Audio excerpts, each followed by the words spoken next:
Hello. Hello. Hello. Hello, my name is Matthew West, and I'm the host of this podcast. It's called the Matthew West Podcast. I really hope you like it. Hello, his name is Matthew West, and he's the host of this podcast. It's called the Matthew West Podcast. He really hopes you like it. I really hope you like it.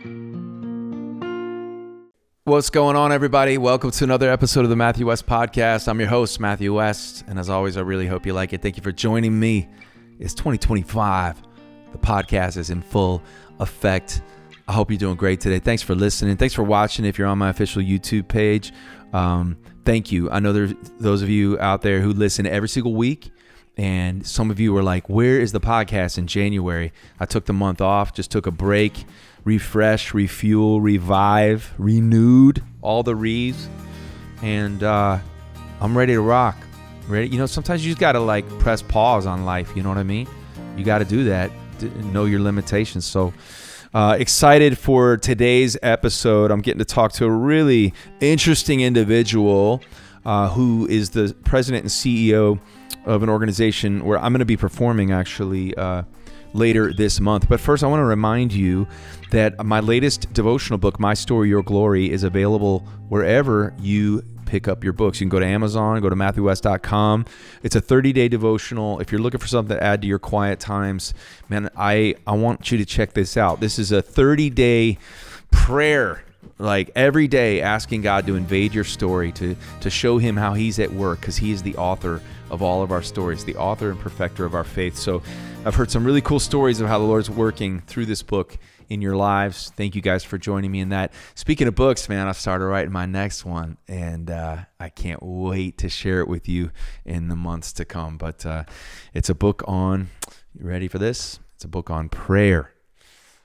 You're probably not surprised by that. If any of you have been singing, "Don't Stop Praying" along with me, you know that's been on my heart and on my mind. So get ready for the Don't Stop Praying book soon. And very soon. Hey, my sponsor, I got to tell you, our official sponsor for the podcast, our exclusive sponsor this month are my friends at Simply Earth. Simply Earth is an incredible organization doing great things, both for your home, but also to help end human trafficking. And here's how you can get involved. They've started a company to make it easy to create your own candles, soaps, and even more. Even for beginners like me, I'm not much of a DIY guy, but they make it easy with the Simply Earth recipe box. You can make your own DIY natural products, which is important because natural equals healthy, and I'm trying to be healthy more than ever in my life. And yes, I hope to show you some footage of me making some of these products myself soon and very soon. So follow me on Instagram if you want to catch that out. Why try it though? Each box delivers pure natural ingredients and simple recipe cards to your door, so you can start making natural DIY products while listening to my podcast, of course, each week. They tell me that they have over 6,000 five-star reviews, and each month brings a new theme to explore. Plus, they donate 13% of all their profits to help end human trafficking. How awesome is that? So you can sign up at simplyearth.com. If you're ready to get started with this, go to simplyearth.com and use the code WEST, W-E-S-T, to get a free card diffuser with your subscription. Don't wait. Join the Simply Earth community today. Like I said, over 6,000 five-star reviews. This is an awesome company. They're sending you awesome products, and you're getting to partner with them to help end human trafficking. That's a win-win. Go to simplyearth.com today. All right, let's get into the show today. My guest is Troy Miller. He is the CEO and the president of NRB, National Religious Broadcasters. Man, I just totally butchered that, but I ain't editing this. Let's just do it. And he is got a powerful testimony, and he talks about the importance of protecting the rights of religious broadcasters. I think you're going to get a lot out of today's conversation. I know I did. I'm going to be performing at their national convention coming up in Dallas later in the month. So let's go to the Story House with a new friend of mine, Troy Miller. Are you getting excited for... Well, I guess we can talk about all this stuff, but we can jump right in. Excited is kind of like, a tsunami over your shoulder, And the tsunami over Troy Miller's shoulder is the NRB conference that is coming up in February 24th through the 27th of this year in Dallas, Texas. And I'm going to be attending. And I was excited to have you on the show to share about your experience with to tell people what the NRB conference is and find out more about your testimony and how you got into this position. I do want to start off by saying anytime I get to meet somebody who has served our country in the military, I never want to miss the opportunity to thank them for their service. So I understand that you served in the U.S. Navy. So I want to thank you for your service to our country. Well, thank you, Matthew. That's very nice of you, very gracious of you. And thanks out there to all of those veterans who might be listening in and active duty service members. Our prayers are with you. Doesn't it feel like we're heading towards a time where there seems to be a renewed sense of patriotism and appreciation for our men and women who fight to protect our freedom? That's something that's exciting for me to say. I've made it a point at every one of my concerts now I take a moment and ask if there's anybody in the audience who is in our military or has served. And when people stand up, it's this goosebump moment. The whole crowd starts cheering, expressing gratitude for those who sacrifice so much. Yeah, and thank you for doing that. And it does seem like our country's, coming back to that point of patriotism and understanding, all that those who serve in the military, whatever branch it is, the sacrifices they make, even in times that are not war times, away from families for long periods of time and training and other things that they do. So I really appreciate it. Thank you. And keep your prayers out for our veterans because, this is one of the groups that has some of the highest rates of addiction and suicide and a number of other things. So I just all of you guys out there listening, thank them. And all of you guys, pastors, think about reaching out and having a veterans group within your church that can reach out to fellow veterans. And the gospel in the church is the best place for veterans to be plugged into. They're naturally people that like to serve, and it gives them, and the gospel in the family of the church gives them that sense of purpose, again, that they had. What a great point, Troy. Is there a nationwide veteran ministry? I know a lot about a lot of veterans organizations, obviously, but I'm curious, is there a church-led veteran, because you don't hear about that a lot from the local church? Well, actually, we're going to be talking about it at the NRB convention. We're pushing to launch one. We've been working with Prestonwood Baptist Church down in Texas, Jack Graham's church. They have just a fabulous, outstanding veterans program within that church that reaches out to people, and we're going to use that as a model. And one of the things we're going to try to do is bring several veterans organizations together, and we're reaching out to work with the new VA administrator, head of the Veterans Administration. So it's just a number of things. We're really going to push that. You'll hear that at this convention. And so, speaking of the convention, so you went from being in the military to being in ministry, right? Was it a quick jump? No, I actually had about a little over a decade in between, where I was in the Silicon Valley kind of world, the tech world. Okay. So I worked for a big computer company people might remember, Gateway Computers, the good old cow-spotted boxes. And I ran a number of things for them, but finished up in my last 3 years as the head of global IT for them, information technology. So I actually have an information technology, IT tech background, so that's kind of my roots, and that's part of what I did in the Navy as well. And then went to work for a man who meant a lot to me, Dr. D. James Kennedy.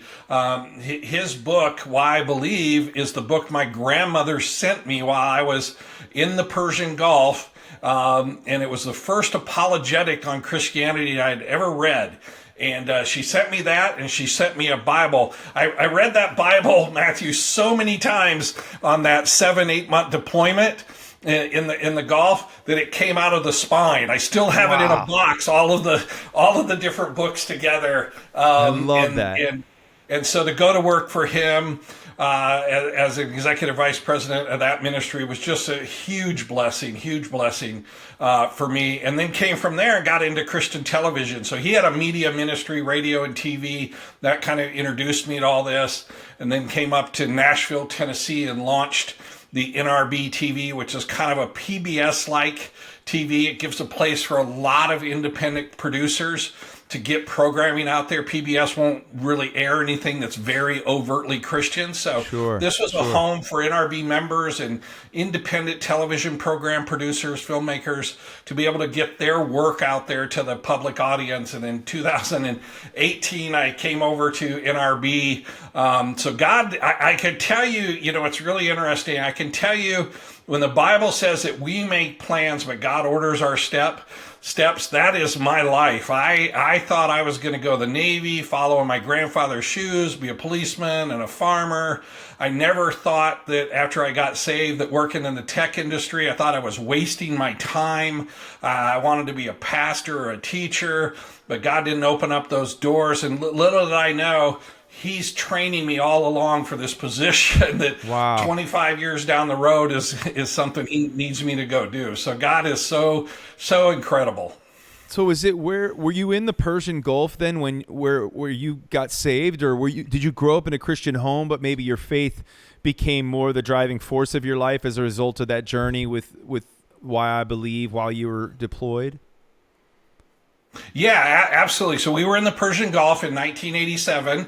We were back then. The Iranians had lined the Gulf with these Chinese Silkworm missiles, and the U.S. started escorting tankers in and out. And our battle group with the USS Missouri did the first 7.5 months of those escorts in and out of the Gulf. So I spent a lot of time. I almost still have the coast of Iran memorized, out there. And that's where my grandmother sent me that book. I grew up Catholic, but not very involved Catholics. I was probably more involved than the rest of my whole family because I really like the altar boy experience. And anybody out there, if you're Catholic, when you do a wedding or a funeral, you get paid. Yeah. So when you're a poor kid, you do a lot of weddings and funerals. And so I'd always had a familiarity with Christianity, but it was more tradition, more family. But really, my grandmother with that book and just with the really opening up the Bible, it was very life-changing for me. I had a rough life growing up. Like I said, a very poor kid and not always on the right side of doing things. But God really got a hold of me through that. That's amazing. And now here you are as the president and CEO of NRB. And for those who are listening, can you just explain what NRB stands for? Let's start there. Yeah, sure. The National Religious Broadcasters Association started 80 years ago in 1944 when radio was the top medium of the day. Pastors had discovered this was a great way to communicate the gospel and a great way to be able to teach from the Bible. But there was a group that decided back then they wanted to be the gatekeepers of who could be and who could not be on radio. And so a group of these pastors got together at Moody Church in Chicago and formed the National Religious Broadcasters Association. And so for 80 years, one of our chief missions is that we fight and work for and advocate for on behalf of all Christian communicators today, because we've moved way past radio, the right to be in the public square, to be in the public sector, to be on whatever medium they feel like God has called them to. We work for that environment. So we work on Capitol Hill with laws and legislations and regulatory things that are coming through. So there's nothing there that's going to limit the communicators and try to make the best business and operating environment we can for them. In today's world, Matthew, I'll just tell you, NRB for most of its history really was working at the legislative level of things that were going on. But now today, we of course we have that. Now we have corporate America, who plays a much bigger role in society today than they did in the past. And of course we have all of these social media companies, which is the main stream today of how people communicate. So we do a lot of work there. Yeah, I feel like the definition of mainstream media has evolved rapidly, has it? With the increased and justifiable distrust in the mainstream media over the last several years, especially, and you see the rise of podcasting and where people are going to get their news and their information. And I would imagine that you have stories to tell over the years of how Christian broadcasting has been under fire or under attack, and you talk about it, the NRB, part of your work being on Capitol Hill to protect those rights. But a dark world does not like the light being shined, and so I would imagine NRB has played a significant role in protecting the rights of free speech for the Jesus followers and for pastors and even people like myself who, I'm putting Christian music out there and I'm trying to encourage people at every turn by occupying every idiom of media. So talk a little bit about that work and maybe what the Christian community comes up against. Yeah, you're exactly right. There have been several attempts, even in my time period in Christian media over the last, say, 25 years or so. There have been several attempts by, members of Congress and other groups that have tried to either limit or prohibit Christian media altogether. There was a piece of legislation put through called the Fairness Doctrine, and it was really designed to kind of put Christian media out of business. It was one of these that said, well, if you talk about this, then you have to have a show talk about this, and that. So we were one of the keys to get that prevented from going through. We fought a number of tax laws and tax issues for the nonprofit, non-commercial world that are out there right now. We have some legislation. We're actually suing the Federal Communications Commission over some employment regulations that they put through that for Christians it's kind of meant to shame them or dictate who they hire and who they don't hire. Is it like the whole DEI narrative, like forcing that upon? It's sort of a backdoor to bring the whole DEI narrative into the broadcast world. There, and so we and a couple of our members were taking the FCC to court over this, and we're actually taking the IRS to court right now over. I like that. No, wait, I shouldn't say I like that because I'm gonna get audited after this podcast. Yeah, I'm probably doomed this year. Don't bring me down with you, Troy. Yeah. There's an amendment that was passed back in the late 1950s by Senator Johnson when he had just run for the Senate. Actually, a lot of people don't know, but a lot of churches opposed him because of his liberal views and his progressive views. And a lot of those were black African-American churches. And so he slipped a law through the process in an amendment to a bill that's called the Johnson Amendment. And it limits churches and nonprofit organizations from three things. One, it limits them from doing kind of direct fundraising. It limits them from doing direct lobbying. Wow. But the third one is the key one, is it limits them from either talking about the key issues that are involved in an election or opposing or supporting candidates. And for up until 1959, so for almost 150 years, almost 200 years of this country, pastors were key in informing their congregations on the issues that were before them from a public policy and from an issue in the voting booths. And then Johnson just sort of slipped that in and Wow. he kind of masked it under we're fighting communism because that was a big thing back then. But it was really about silencing the churches. And so this law has been applied over the years, but the balance of that has been out of. It's way more applied to conservative churches than it is liberal churches. And so we decided that it was time to take the federal government, the IRS, to court and really look at this law and have the courts look at this law as a violation of the First Amendment, of our rights of freedom of religion and rights of freedom of speech to be involved in the democratic process, and also the right of equal application under the law. And so that's a key one we're taking them to court on right now.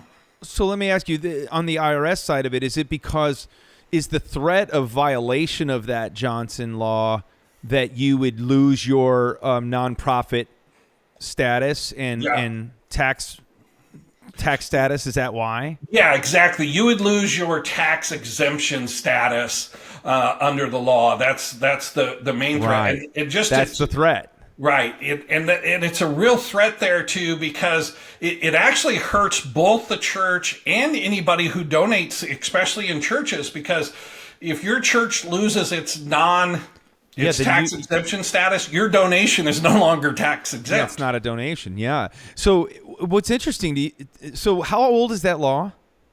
Goes back to, I think, the late 1950s, 1957 or 59 is when it was enacted.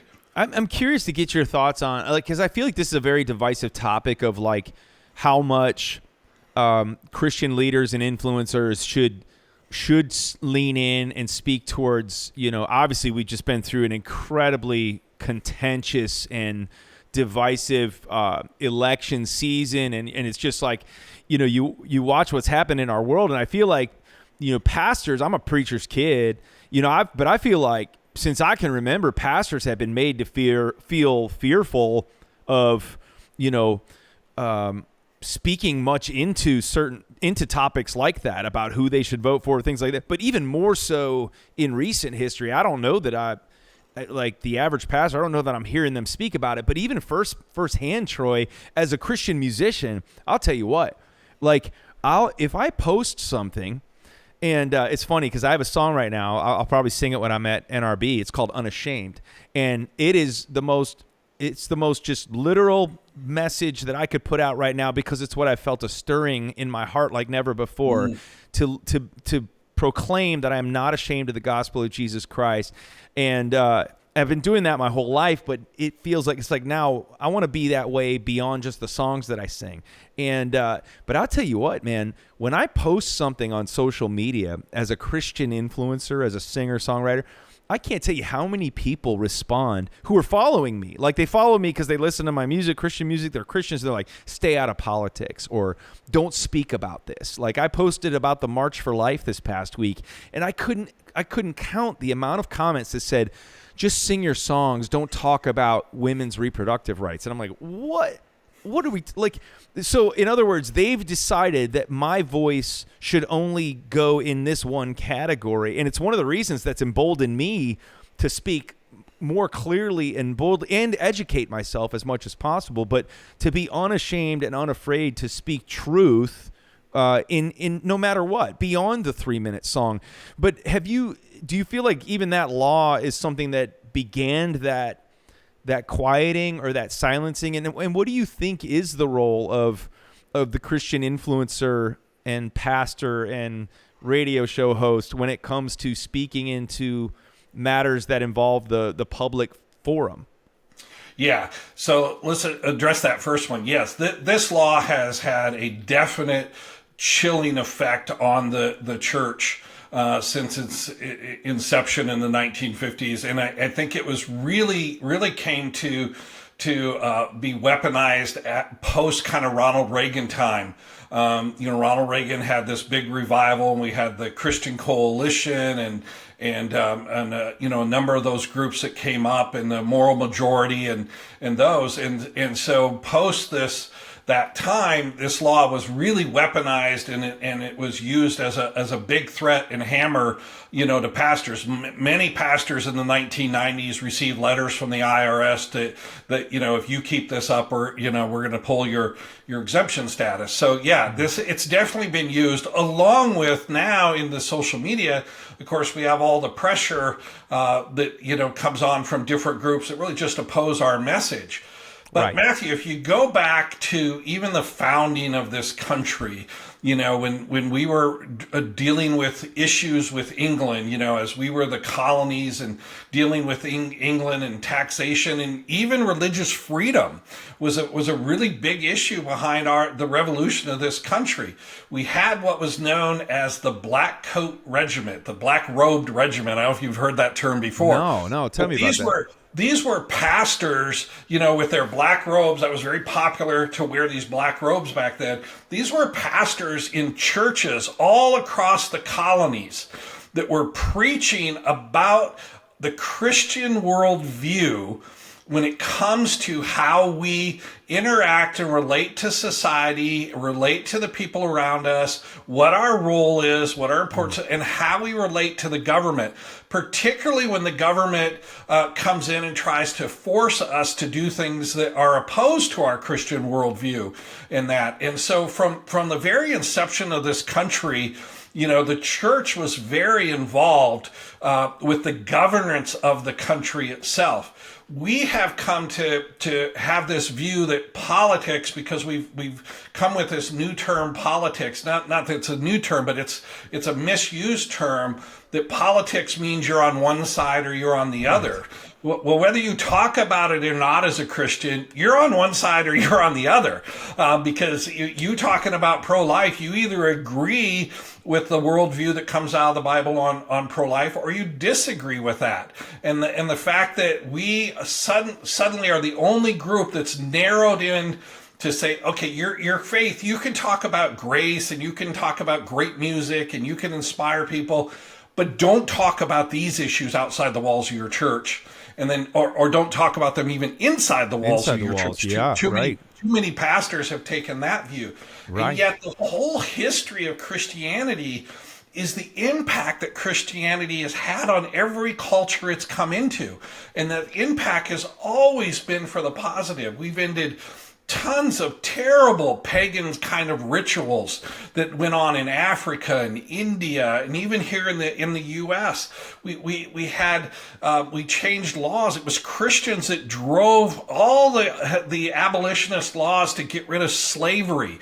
Behind all of those have been the Christian worldview, and the devil would like nothing better than to keep that view boxed up inside of a church.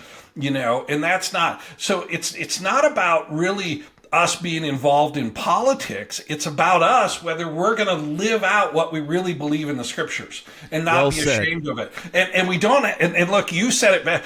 We have to remember that Jesus said, if they persecute you, remember, they persecuted me first. They hated me first. Yeah. It's behind what you're saying is me, and that's what they really hate, because the darkness hates the light. But if the light never comes through that darkness, how are we reaching the world? No, well said, Troy. And it's time. I felt like, just, I'll say first person, just to realize, man, I got to get thicker skin. You know what I mean? And this can't be about a desire to be loved by the world out there. And it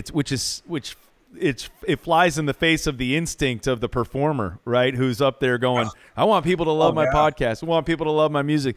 And pastors can be that way as well, of just go, I want applause. I don't want, criticism. But man, at the end of the day, if that requires us to water down, or like you said, keep the truth hidden and in a box, and we're not speaking into important cultural matters, then at the end of the day, we're going to stand before the Lord someday. You know what I mean? I think that's one of the best ways I've been able to put it lately in my heart has been, Matthew, there will come a day where you will stand before the Lord. Until that day comes, will you choose to be known as someone who stood up for the Lord, no matter what that cost? And so I think that's something that I'm feeling a challenge to. So really, it sounds to me like the NRB is kind of this. It's a think tank. It's kind of the epicenter of like-minded followers of Christ who want to continue to be innovative in their methods, in just being creative and being bold, and then surrounding themselves with each other. You've got over 5,000 that are planning to attend the NRB convention in Dallas, Texas on the February 24th through the 27th. And I love the fact that you come from this IT background, because you think of what I love seeing and what I'm encouraged by is the ingenuity and the innovation taking place in the Christian media space. I love the fact that incredible movies are being made, and I love the fact that technology, I love seeing the YouVersion app and these things that are on the front edge. They're not lagging behind while the world's innovators take the lead. That gets me excited, and I think people can come to the NRB convention and catch more of a feeling of that freshness and frontline initiative. Yeah, absolutely. I'm the same way. I think we live in one of the greatest times, best times to be a communicator, to be a person in communication. There's been no time in history before now that you can instantly communicate around the world to anybody. Around the world, instantly, you and I could add a person from Japan, from India, from China onto this, just like that, you know. And so it's just a great time. And I'll tell you the other thing. I'm glad you mentioned it. I am so encouraged because we have so many. I know there's a lot of negative talk about the younger generations, but we have so many creatives in those generations, and they are doing some fabulous things on Instagram and even TikTok. And that's a controversial, but Instagram and TikTok and X and some of these other platforms, there's some really neat. I think we're going to see some, as you said, some really great creativity and content and innovation coming out there. Christians have always been on the forefront of this because at our heart, we're communicators because we're called to communicate the gospel. We're called to share the gospel, share our testimony, share who we are, help people, you know, to grow in the Lord. And so that just comes by nature to us. So yeah, it's so fun, so exciting. Well, from the front lines of the Persian Gulf to just being called by God into ministry, and now feels very much still on the front lines, leading the NRB as the president and CEO. It's so exciting to hear. I'm going to have the chance to perform at NRB. I think I'm part of like the opening. You are. You're in the opening session. My question to you is who was not available that you landed on me? Like who were the first 10 phone calls, and I was number 11, right? You got to the bottom of the list. You're stuck with me, but I'm excited to be part of this event and to, you know, I've been there in years past. I think you've had it in Nashville in years past. Yep. So you go to different cities, right? Yep. But I'm just excited to be surrounded by other creatives and communicators and to catch a new wind, fresh wind, as Jim Cymbala wrote in Fresh Wind, Fresh Fire.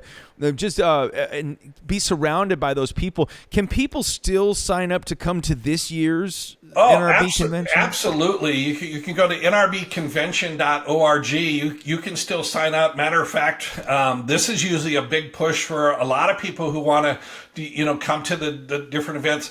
We just an announcement right now, hot off the press. Okay. We just sold out the exhibit floor. We have the largest exhibit floor we've had in over 20 years. With the number of exhibitors, I think we're at something like 267 exhibitors from all over. So these are people that will help you in your ministry. These are folks that you might hear on the radio, your favorite radio stations, your favorite artists. All these people will be there. It's just all great networking. So whether you're directly in, you know, Christian broadcasting, Christian communications, or you're just an audience guy out there and you say, man, this is really exciting. I want to come hear Matthew West. Yeah, go out there. You can still come on and be with us. I love that. The program has something for every specialty area. As you mentioned, the convention area, over 250 exhibitors. It's going to be massive.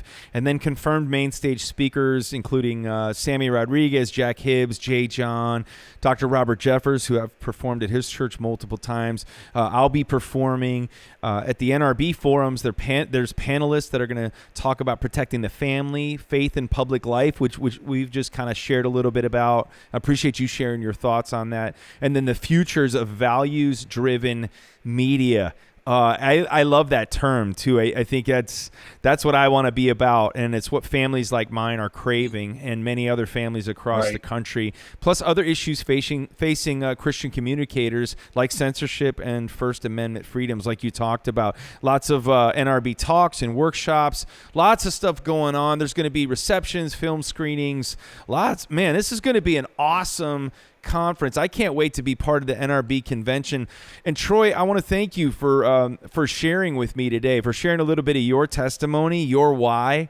I love the title of that book, Why I Believe, and I think it's so important for those who are followers of Christ to share with the world around them why they believe, to not keep the good news to yourself. And everybody, I think one of the things that the NRB makes me think of and just remember, and I love to encourage my listeners with this thought all the time, is that, God has given you a place of influence, and everybody's circle and sphere of influence looks different, but God can use you to your community and to the world around you. Right. Whether you have a podcast or not, like, you can be a broadcaster of the good news of Jesus Christ in your church, in your family, in your school, your place of business. Everybody has an opportunity to be of great influence. And so the NRB is just a great example of that. All these different people with all different types of media and different ways that they communicate through films, music, books, podcasts, but all with the same heartbeat, and that is to tell a lost and hurting world that there's hope in Jesus. So I appreciate the work that you do, Troy. I'm excited to see you in person. I'll try not to screw up my performance too bad so that you'll have me back again, okay? All right, buddy. You're great. Keep up all the good work. So glad you have a podcast out there beyond your music and talking about these issues as well. And by the way, when we were brainstorming, people were tossing out names, and somebody said, hey, Matthew West might be in the area. I put your name to the top of the list, buddy. I've listened to you for a long time. You got a great heart for God and a great heart for people and just the right kind of love. So Thank you, keep Troy. up all your good work as well. See you in Dallas. It's going to be awesome, Troy. I appreciate you. Keep up the good work, and we'll look forward to seeing you soon. You too. God bless, buddy. That's the show for today. Thanks for joining me. Thanks to my guest, Troy Miller. If you want to hear more about the NRB convention, check it out online. We'll leave some information in the liner notes as well. I'll be performing there. If you're in the Dallas area, want to come and see me, come and say hello. I'll be singing my songs. Hopefully today's a great reminder for you, though, that you have a voice, you have a platform. Wherever God has you, He's got you there for a reason. I want to encourage you to live your life unashamed of the gospel. Wherever God has you, He has you there to tell others, a lost and hurting world, to tell them that there's hope in Jesus. All right, you get one shot at this life. Go make the most of it. It's your story for His glory. I'll see you next week.